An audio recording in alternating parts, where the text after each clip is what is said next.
Benvinguts un dia més a aquest programa, El Mirador, que com ja saben portem un parell de dies parlant de Figueres amb els portaveus dels diferents grups que formen aquest Ajuntament. Avui el torn és a Agnès Lledó del grup d'Esquerra Republicana de Catalunya de Figueres i bueno, aquests dies el que s'obren a Figueres precisament són temes per parlar. Ahir precisament teníeu un ple ordinari que va ser, com he parlat amb algun regidor, i va ser sobretot molt entretingut al començament, perquè es van donar un seguit d'explicacions i després, com passa sempre amb els plens ordinaris, és que tothom té ganes de que s'acabin. Però fins i tot al començament hi havia molta expectació, un dels dies que veiem la sala de plens plena de gom a gom, i fins i tot seguint per streaming va ser un dels dies que teníem més gent a Figueres que el seguien per streaming. Sembla que, tot i que a vegades es diu que a la gent no li interessa la política, tot el contrari. Quan passa quelcom fora del normal hi ha interès, no? Correcte.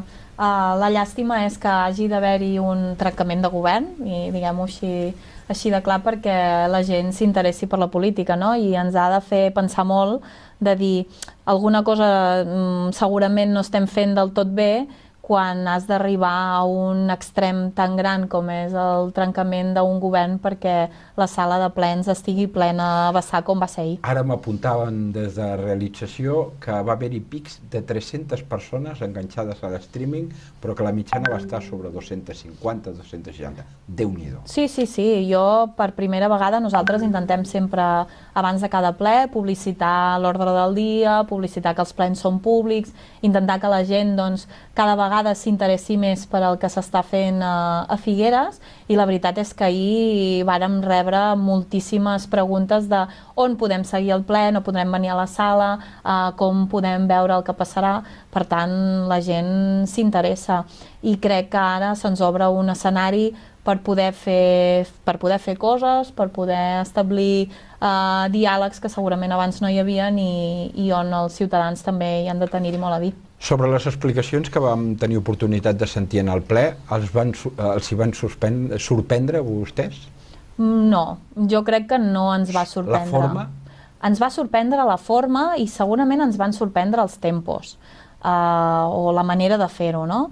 En política, normalment, la lògica política diu que has de pensar molt bé el que fas, perquè si no tot té conseqüències i les conseqüències realment poden ser molt, molt nefastes, no? Trencar un govern sense que el teu soci de govern ho sàpiga, o que estigui esquiant, o sense que la gent del teu propi grup ho conegui, és com molt, i permeteu-me l'expressió, kamikaze, no? A més, sense tenir tampoc un pla B i llançar-te a la piscina quan segurament hi ha molt, molt, molt poca aigua. Llavors, bueno, no ens va sorprendre el trencament, no ens varen sorprendre les formes, i ara se'ns obre un nou escenari. Però és una legislatura que ja va començar des del dia que es van treure els resultats i es veia que aquella composició de l'Ajuntament, 7 de Convergència, 3 del PSC, 3 vostres, 3 de la CUP, 2 del Partit Popular, 2 de Ciutadans i el regidor de Compromís, es donava que només ajuntant tota la dreta feia majoria i l'esquerra no tenia una majoria, us quedàveu a 10. Aquí s'havien de fer com a mínim juntar 3 partits per poder fer govern. O sigui, era la matemàtica molt complicada. Se va estar un gran temps governant en minoria, al final Compromís va fer un pacte per la governabilitat, però vull dir, durant molt poquet. Us ho esperàveu, que aquest trencament? Nosaltres ens ho esperàvem, i ens ho esperàvem perquè des del minut 1 vàrem dir que aquest govern responia més a interessos personals i partidistes. Cadires. Correcte, cadires i sous, que no a interessos de ciutat, i això ho vàrem dir des del minut 1. Per tant, que el govern hagi acabat caiguent tan aviat, bueno, jo crec que era previsible. Crec que en el seu moment no es va analitzar del tot bé el que els figuerencs varen voler. El plenari de l'Ajuntament de Figueres és un plenari molt disgregat, i crec que amb això els ciutadans ens varen donar un missatge de senyors, parlin, dialoguin i consensin aquells, o tinguin consens en aquells grans projectes de ciutat. Sí, perquè el que està clar, i perdona que t'interrompeixi, és que un ajuntament format per 7 grups, això vol dir que la gent de carrer, qui va a votar, no està descontenta, quan reben vots tantes opcions. O sigui, els partits tradicionalistes, o allò de que sempre parlem, bipartidisme, dreta, esquerra, és que els partits no assumeixen bé el que el poble vol i per això al final proven tantes opcions, no? Jo crec que un dels problemes a Figueres és cert que hi ha moltes maneres de fer, moltes mentalitats, és una societat molt plural i això fa que tingui també un ajuntament molt plural, però sí que és veritat que ens trobem que hi ha sempre, cada contesa electoral, la participació a Figueres és molt baixa. En les darreres eleccions municipals varen votar un 48% de la població. L'abstenció, majoria absoluta. Correcte. Amb la qual cosa és un missatge d'alerta per tots aquells que creiem en la política i que creiem en la política per poder transformar i canviar les coses.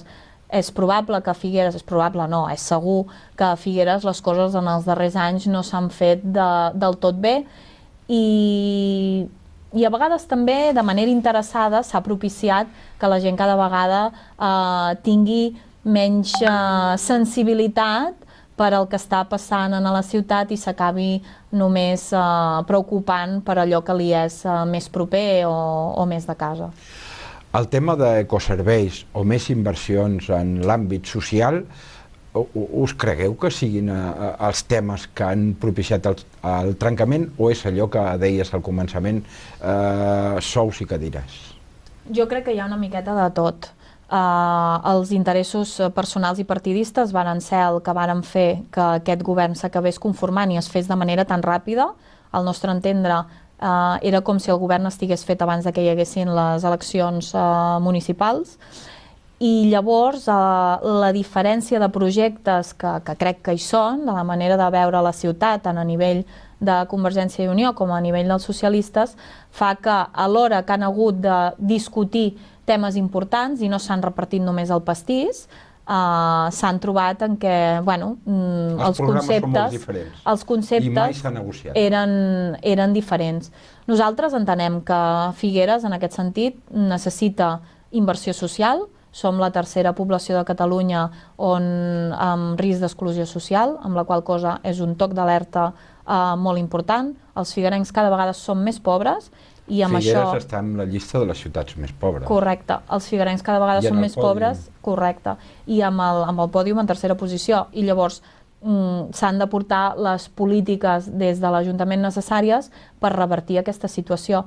De la mateixa manera que també cal reactivar econòmicament la ciutat. Per tant, entenem que aquest debat que hi ha hagut entre Convergència i els socialistes sobre reactivació i inversió social, el debat no existeix perquè nosaltres el veiem complementari. Simplement s'ha de veure en quin grau acabes posant cada concepte, no? Llavors, Figueres necessita inversió social? Sí, perquè si els figuerencs cada vegada tenim menys poder adquisitiu vol dir que cada vegada podrem invertir menys en la ciutat, vol dir que la ciutat cada vegada tindrà menys comerç, és un peix que es mossega la cua. I a més, Figueres té uns problemes greus que s'arrosseguen des de fa molt de temps i que haurien de ser prioritaris.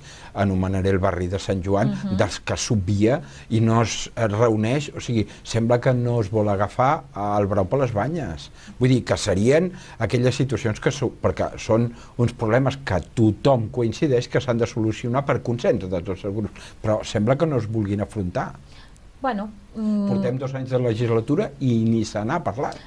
A veure, nosaltres hem sigut sempre molt partidaris, molt, i el defensarem a muerte, que diuen, del pacte de ciutat per el que fa al barri de Sant Joan.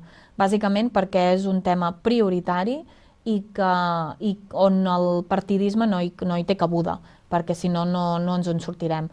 Llavors, sí que s'han anat fent passes, però passes molt poc visibles. És cert que aquest pacte de ciutat no s'ha acabat signant, i no s'ha acabat signant perquè entre tots els grups vàrem decidir que aquest pacte s'havia d'acabar veient reflectit en un pressupost municipal. El pressupost municipal del 2017 no l'hem vist i per tant el pacte en si no s'ha signat. Ni s'apunta que el veiem.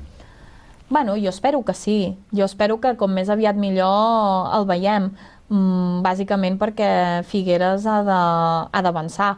Estem en una situació avui, perquè crec que cada dia canvien les coses. Avui estem en una situació de desgovern i l'alcaldessa hi ha de posar-hi remei. Si per un ajuntament de 21 regidors que 5 estiguin al govern, perquè també ahir en el ple va quedar ben palès que fins i tot dins de Convergència i Unió el grup hi ha desavinences. O sigui, els dos d'Unió sembla que fins i tot no sabien res d'aquest trencament.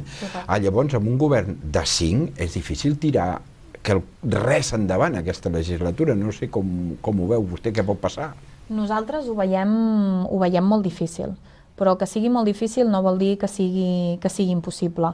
Creiem que a Figueres hi fa falta molt de diàleg, hi fa falta molt de consens i hem de generar espais de confiança on tots els grups siguem capaços de parlar d'aquells projectes que considerem prioritaris per poder tirar endavant la ciutat. Se'n digui barri de Sant Joan, se'n digui pla de xoc per reactivar el comerç de la ciutat i que hi hagi una reactivació econòmica important, se'n digui pla de xoc a nivell social per treballar els índexs de pobresa que hi són i sortir d'aquest pòdium que ens hauria de fer, sincerament, vergonya seri, com és la tercera posició a nivell de pobresa, i hauríem de ser capaços de trobar aquests consensos.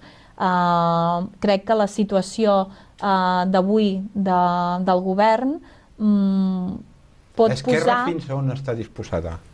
Esquerra està a negociar amb aquest grup de 5. Nosaltres, si la pregunta és si Esquerra Republicana entrarà al govern, la resposta és no. La pregunta no és aquesta. Fins a on les portes d'Esquerra estan obertes? Nosaltres tenim les portes obertes sempre per pactar tots aquells temes puntuals de ciutat que facin que la ciutat tiri endavant. Però és que això no és que ho diguem ara, és que ho hem dit des del dia 13 de juny de 2015 que vàrem entrar en l'Ajuntament. Però tenim un exemple. L'any passat, quan es negociava el pressupost, que estava també el govern en minoria, vostès van entrar unes quantes propostes, no se'ls hi va acceptar ni una. Però és que la situació d'avui és diferent. És a dir, quan es va confegir el govern que hi havia fins que el va trencar l'alcaldessa, ells sempre parlaven d'un govern fort.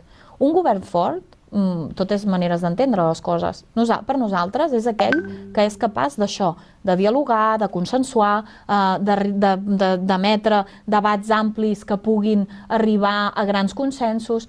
Per ells, un govern fort era poder aixecar 11 mans. No un govern de 12 mans. No, perquè un govern de 12 mans, a Figueres, o 11, a Figueres el varen patir a la legislatura del 2011 al 2015. I la sensació que tenim és que precisament s'ha donat a terme la situació que estem avui dia perquè no s'ha acceptat que ja no s'està en majoria absoluta. I aquestes dinàmiques s'han de trencar. Figueres necessita diàleg i necessita diàleg en molts àmbits. Perquè possibilitat d'un govern alternatiu d'esquerres, la matemàtica ho deixa ben clar que no és impossible, no? La matemàtica no suma. A més, voldria dir que caldria pactar amb dues de les persones que fins ara han estat pactant amb la dreta.